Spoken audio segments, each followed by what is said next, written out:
Maganda gabi sa inyo lahat, magandang balita ito. Malawakang pagputol ng mga punong kahoy sa Palawan.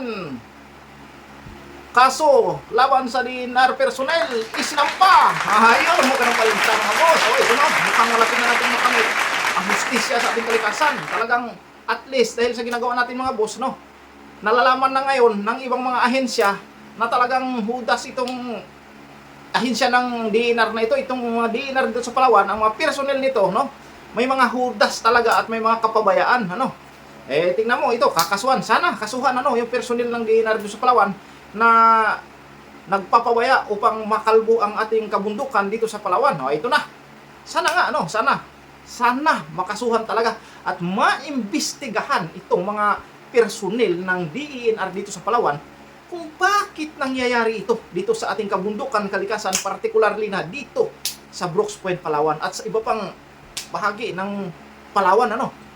Sana magkaroon ito ng magandang resulta ang magiging investigasyon dito at makasuhan ang dapat makasuhan dito, mga boss katribos natin, mga kaibigan natin, mga taga-Palawan. At syempre, shout out nga pala sa mga personnel ng ating mga PCSD dyan.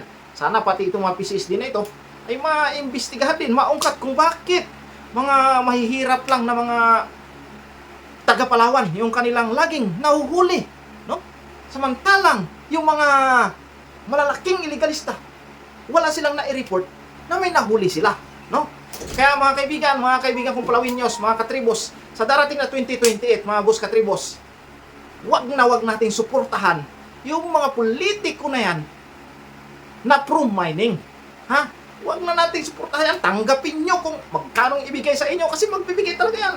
Tanggapin nyo yung ibinigay, pero wag nyo nang suportahan yan. Lahat ng mga sumusuporta sa mining company dito sa Palawan ng mga politiko, ikis na natin yan, Dapat yung suportahan natin yung may puso sa kalikasan, hindi yung may puso sa mga minahan. Yun lang, maraming salamat sa inyong panonood, mga boss katribos. Paki-like, paki-share, at syempre huwag kalimutang mag-follow sa ating Facebook para sa mga iba pang updates natin dito sa mga kaganapan at mga nangyayari dito sa Palawan. Magandang gabi muli. Once again, boss katribos, katutubong tagbanwa, boss Atoy Vlog. Thank you for watching.